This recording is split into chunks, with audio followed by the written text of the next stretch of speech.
Welcome to my channel that's Kala girl और मैं हूं कांक्षा। आज की वीडियो कंपैरेटिव वीडियो है जिसमें मैं दो जेल बेस्ड क्लेंजर्स की कंपैरिजन आपके लिए लेके आई हूं। दोनों ही जो फेस वॉश है बहुत ही ज्यादा जेंटल है और ऑलमोस्ट सिमिलर तरीके से काम करते हैं। कंसिस्टेंसी भी सेम है, लगाने के बाद फील भी सेम आता है और ये आपके फेस को क्लीन भी एकदम सिमिलर वे में करते हैं। तो आप ये कह सकते हैं कि एक क्लेंजर दूसरे का ड्यूप है। और जो दो क्लेंजर की मैं आज बात कर रही हूँ उनमें से एक है कॉन्शियस केमिस्ट का snail magic barrier repair face cleanser, जो कि आपको इस टाइप की पैकेजिंग में मिलता है, और दूसरा मेरे पास है कॉसरक्स का स्नेल म्यूसिन जेल क्लेंजर, जो कि आपको इस टाइप की पैकेजिंग में मिलता है। इसकी मेरे पास छोटी वाली ट्यूब है और इसमें आपको 20 ml क्वांटिटी मिलती है। ये जो ट्यूब है जब मैंने कॉसरक्स की स्नेल वाली 4 स्टेप किट ली थी उसमें मुझे मिली थी। इसमें 20 ml क्वांटिटी थी और इसे मैं दिन में एक बार यूज करती थी। तो एक बार यूज करने से ये जो प्रोडक्ट है वो पूरा 1 महीना लास्ट किया। इन दोनों ही प्रोडक्ट को मैंने एक महीना यूज किया है मॉर्निंग में।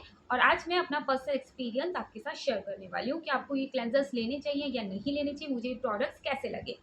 तो ये जो दोनों ही फेस वॉशेस हैं ये क्लेम करते हैं कि इसमें जो की इंग्रेडिएंट है वो स्नेल म्यूसिन है, लेकिन हम डिटेल में बात करेंगे जब इनकी इंग्रेडिएंट लिस्ट गो थ्रू करेंगे। सबसे पहले मैं ऊपर से इन दोनों में क्या सिमिलैरिटी है उसके बारे में बात करूंगी, उसके बाद हम डिटेल में इनकी कंपोजिशन के बारे में बात करेंगे। तो जैसे कि मैंने आपको बताया दोनों ही जेल बेस्ड क्लेंजर हैं, दोनों ही बहुत अच्छे से लैदर अप हो जाते हैं। बहुत थोड़ी सी क्वांटिटी ही आपके पूरे फेस को क्लीन करने के लिए इनफ है। इसके साथ साथ अच्छी बात मुझे इन दोनों फेस वॉशेस की ये लगी कि मेरी एक्ने प्रोन स्किन पे ये दोनों ही फेस वॉश बहुत अच्छे से सूट कर गए। किसी भी टाइप का ब्रेकआउट या फिर किसी तरह की रेडनेस वगैरह मैंने इसे ऑब्जर्व नहीं की। मैं मोस्टली इन दोनों ही क्लेंजर को मॉर्निंग में यूज करती थी या तो शाम में सबसे पहले अपने फेस को क्लेंजिंग मिल्क से क्लीन करने के बाद उसके बाद में ये फेस वॉशेस लगाती थी। जैसे कि मैंने आपको ऑलरेडी बताया ये बहुत ज़्यादा जेंटल क्लेंजर है, तो इसीलिए अगर आप दिन में सनस्क्रीन वगैरह लगा रहे हैं या फिर मिनरल सनस्क्रीन लगा रहे हैं, सीसी या बीबी क्रीम लगा रहे हैं,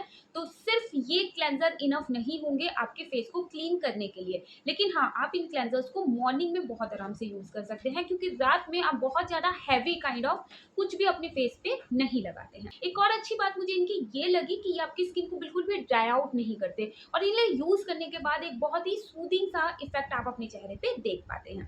अब बात कर लेते हैं डिफरेंसेस की। तो गाइज यहाँ पे मैं सबसे पहले कॉसरक्स की फेस वॉश की बात करूंगी और यहाँ पे आप इसके फुल इंग्रेडिएंट्स देख सकते हैं। आपको इसमें बेस की तरह यूज किया गया है, उसके बाद इसमें ग्लिसरीन है, बीटेन है जो ह्यूमिक्टेंट का काम करते हैं, उसके बाद इसमें बहुत ही जेंटल कुछ सर्फेक्टेंट यूज किए गए हैं, फिर इसमें फ्रेग्रेंस है, स्नेल म्यूसिन है और बहुत ज़्यादा कॉम्प्लिकेटेड इसकी इंग्रेडिएंट लिस्ट नहीं है। जो कंपोजिशन है वो बहुत सिंपल है, लेकिन आप एक चीज़ ऑब्जर्व कर पाएंगे कि इसमें जो फ्रेग्रेंस है वो काफ़ी ज़्यादा हाई कॉन्सेंट्रेशन में यूज़ की गई है। मुझे पर्सनली कॉसरक्स वाली पूरी ही रेंज बहुत पसंद आई और मैंने इसके सारे ही प्रोडक्ट बड़ी वाली पैक में भी परचेज कर लिए, चाहे इनका एसेंस हो, ऑल इन वन क्रीम हो, चाहे इनकी अंडर आई क्रीम हो। बट ये जेल क्लेंजर है जिसे मैंने रीपर्चेज नहीं किया जस्ट बिकॉज कि इसमें जो फ्रेग्रेंस है वो बहुत ही ज़्यादा हाई है।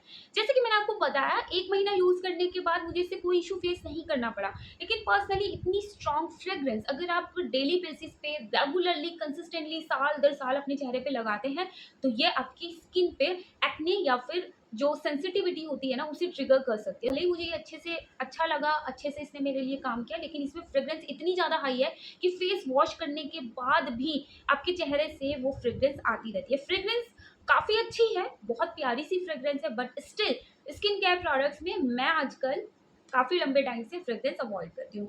नेक्स्ट मैं बात करना चाहूँगी कॉन्शियस केमिस्ट के फेस वॉश की। जैसे कि मैंने बताया ये एक दूसरे का ड्यूप है, तो ये कंप्लीट एकदम ऐसा लगता है कि जैसे कॉसरक्स की ही कॉपी कर लिया हो।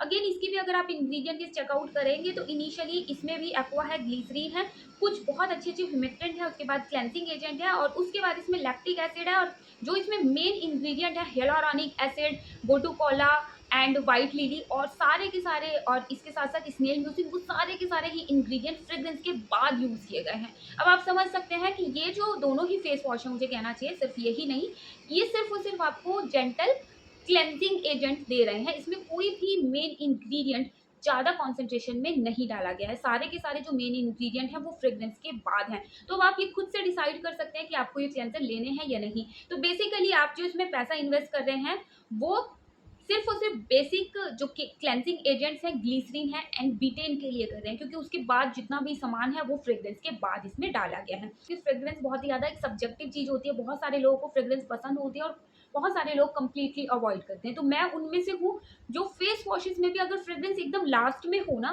तो चल जाएगा, लेकिन अगर वो फ्रेग्रेंस मेन इंग्रेडिएंट से पहले है तो फिर तो उस फेस वॉश का कोई फायदा ही नहीं है। स्नेल म्यूसिन वाला फेस वॉश है, लेकिन स्नेल म्यूसिन ही फ्रेग्रेंस के बाद डाला गया है।